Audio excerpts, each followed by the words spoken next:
Из книги Абдурахмана Ахтарханова «Народоубийство в СССР. Убийство чечено-ингушского народа. Город Мюнхен. Свободный Кавказ. 1952 год». Глава 5. Принудительная коллективизация и вооруженное восстание чеченского народа. Тому эксперименту, который в виде принудительной коллективизации большевики преподнесли всем народам СССР, в том числе и чечено-ингушскому народу, чеченцы и ингуши были как социально-экономически, так и психологически меньше всех других народов подготовлены. Ровно за год до начала этой коллективизации, осенью 1928 года, в городе Грозном состоялась по решению райкома и ЦК ВКПБ так называемая областная конференция бедноты. В решениях этой конференции, в приветствиях от райкома и ЦК на имя этой конференции говорилось, что основная задача партии и советской власти – поднять благосостояние чеченского крестьянства, оказывая ему всяческую помощь сельхозкредитами, инвентарем, семенами и наделением дополнительных участков земли тем, кто в таковой нуждается. Чеченцы призывались поднять свое собственное хозяйство, пользуясь этой щедрой помощью государства. Разумеется, ни одного слова не было ни в директивах партии, приветствия райкома и ЦК, ни в решениях конференции о колхозах. Однако осенью 1920 года Чеченский обком, областной комитет, получил важную телеграмму, подписанную тогдашним секретарем Краевого комитета ВКПБ Андреевым, позже член Политбюро. В телеграмме говорилось: «Северный Кавказ объявлен по СССР первым краем сплошной коллективизации сельского хозяйства на основе ликвидации кулачества как класса». Указывая на практические меры, вытекающие из этого решения партии, Андреев писал, что коллективизация будет проведена в общем порядке во всех национальных районах, в том числе и в Чечне. Когда телеграмма Андреева в виде решения советской власти была объявлена чеченскому народу, то чеченцы ей не придали особого значения. Но когда прибыли в аул уполномоченные областного комитета, Краевого комитета и ЦК ВКПБ и начали забирать у крестьян, у одних все имущество, движимое и недвижимое, арестовывая их самих со своими семьями для выселения в Сибирь, как кулаков, у других все движимое имущество, чтобы сдать его в общий колхоз, то взорвалась бомба. Вся Чечня восстала как один человек. Незачем описывать весь кошмар происходивших событий, ограничимся анализом хода и исхода только некоторых характерных. Наиболее крупными и наиболее организованными были восстания в Гойте, руководители Ахмад Мулла и Куриев, Шали, руководитель Шита Истамулов, Биное, руководители Яроч и Ходжас. Восставшие заняли все сельские и районные учреждения, сожгли казенные архивы, арестовали районное начальство, в том числе и шефов ГПУ. В Биное захватили еще и нефтяные промыслы, учредили временную народную власть. Эта временная власть обратилась к советскому правительству с требованием: первое – прекратить незаконную конфискацию крестьянских имуществ под видом коллективизации; второе – прекратить произвольные аресты крестьян, женщин и детей под видом ликвидации кулачества; третье – отозвать из всех районов Чечни начальников ГПУ, назначив на их место выборных гражданских чинов из самих чеченцев с правом преследования лишь уголовных элементов. Четвертое. Ликвидировать назначенные сверху народные суды и восстановить институт шариатских судов, предусмотренных учредительным съездом Горской Советской Республики 1925 года во Владикавказе. Пятое. Прекратить вмешательство краевых и центральных властей во внутренние дела Чеченской автономной области, а всякие хозяйственно-политические мероприятия по Чечне проводить только по решению Чеченского съезда выборных представителей, как это предусмотрено в статусе автономии. Все эти свои требования повстанческое руководство направило непосредственно в Москву, и при их выполнении соглашалось сложить оружие и признать советскую власть. Для мирной ликвидации восстания из Москвы прибыла правительственная делегация в составе члена ЦК ВКПБ Николаевой, заместителя председателя Совнаркома РСФСР Рискулова и других высоких сановников. Правительственная комиссия прибыла в город Грозный и приступила к мирным переговорам. Правительственная комиссия, в свою очередь, создала местную мирную комиссию, в составе духовных авторитетов Шамудина Хаджи, Султана Мулы, Мулы Ахмад Тагуева, а из представителей областной власти туда вошли председатель областного исполнительного комитета Арсанукаев, секретарь областного комитета ВКПБ Хасман, старый московский большевик. Эта мирная комиссия была уполномочена правительственной комиссией для введения непосредственных переговоров с руководством повстанцев. По поручению правительственной комиссии она выехала в один из центров повстанцев Шали и заявила их главарям, что в происшедших событиях ответственность несут исключительно местные работники, действовавшие вопреки установкам партии и правительства, и что эти работники будут строго наказаны, как только повстанцы прекратят борьбу. Что же касается требований повстанцев о восстановлении статуса автономии, то было оглашено обращение к чеченскому народу от имени правительственной комиссии, в которой говорилось, что внутренние чеченские дела будет решать и впредь сам чеченский народ. Повстанцы признали эти объяснения удовлетворительными и согласились вернуться по домам в ожидании выполнения обещаний советского правительства. Тут же была оглашена телеграмма от правительственной комиссии, что по ее распоряжению в Шали прибудет специальный отряд ГПУ для арестов и наказания всех виновных сельских и районных работников. Телеграмма дала повод для разных кривотолков.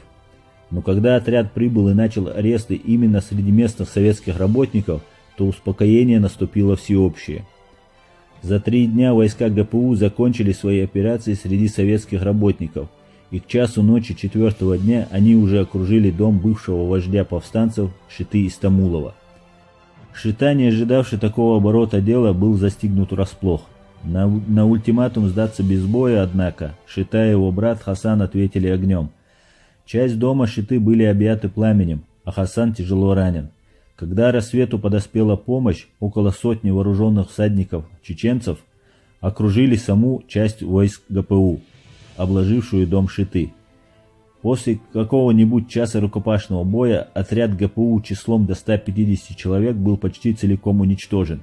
Освобожденный своими друзьями Шита Истамулов призвал всех чеченцев к священной войне за восстановление имамата Шамиля и изгнание неверных с Кавказа. Следуя этому призыву, вновь восстали Шали, Гойты, Биной. Одновременно и почти независимо от чеченского восстания вспыхнули под тем же национально-религиозным лозунгом восстания в Дагестане, Осетии, Кабарде, Балкарии и Карачае. Если и трудно установить организационную связь между этими горскими восстаниями, то их национально-идеологическая связь была налицо. Лозунги Газавата священной войны, основоположником горской независимости Мансура, Гамзатбека, Казимулы и Шамиля были ведущими мотивами этих восстаний. К тому времени, это было уже в середине декабря 1929 года, к границам Чечни начали прибывать регулярные части Красной Армии. К концу декабря под личным руководством командующего Северо-Кавказским военным округом командарма первого ранга Белова в центре восстания были двинуты 4 дивизии пехоты, плюс 28-я стрелковая дивизия из Владикавказа. Владикавказское пехотное и Краснодарское кавалерийское училище, 3 артиллерийских дивизиона, 2 полка горных стрелков пограничной охраны, снятой с турецкой и иранской границ. Кроме того, к операции были привлечены 3 эскадрона войск ГПУ – Грозненский, Владикавказский и Махачкалинский, под командованием заместителя начальника краевого ГПУ Курского. Концентрация такой солидной силы на относительно маленьком участке Шали-Гойты, население 150 тысяч человек, и ввиду отсутствия каких-либо естественно-графических предпосылок для ведения оборонительной войны, к середине января 1930 года были взяты оба центра. Гойты после поголовного уничтожения штаба повстанцев во главе с Куриевым и Ахмад Мулой, а Шали после организованного отступления силы Истамулова в Горную Чечню. Потери красных были велики. В гаитинских боях был уничтожен почти весь 82-й пехотный полк, а под Шали Белов потерял силы, превосходящие одну дивизию. В конце марта 1930 года Белов, получив свежие силы из Закавказья, развернул большое горное наступление с задачей овладеть последним пунктом повстанцев Биной. После 2-месячных тяжелых боев и больших потерь в апреле 1930 года Белов вошел в Биной. но в ауле не застал ни одного жителя. Все жители, включая женщин и детей, эвакуировались дальше в горные трущобы. Победитель Белов послал к повстанцам парламентеров с предложением почетного мира. Всем, кто добровольно возвращался обратно в аул со сдачей оружия, объявлялась амнистия. Повстанцы ответили, что они вернутся обратно в свои аулы только тогда, когда Белов уйдет со своими войсками. Тем временем в самой политике партии произошел крутой перелом. Сталин и ЦК пересмотрели обанкротившуюся политику партии в колхозном движении.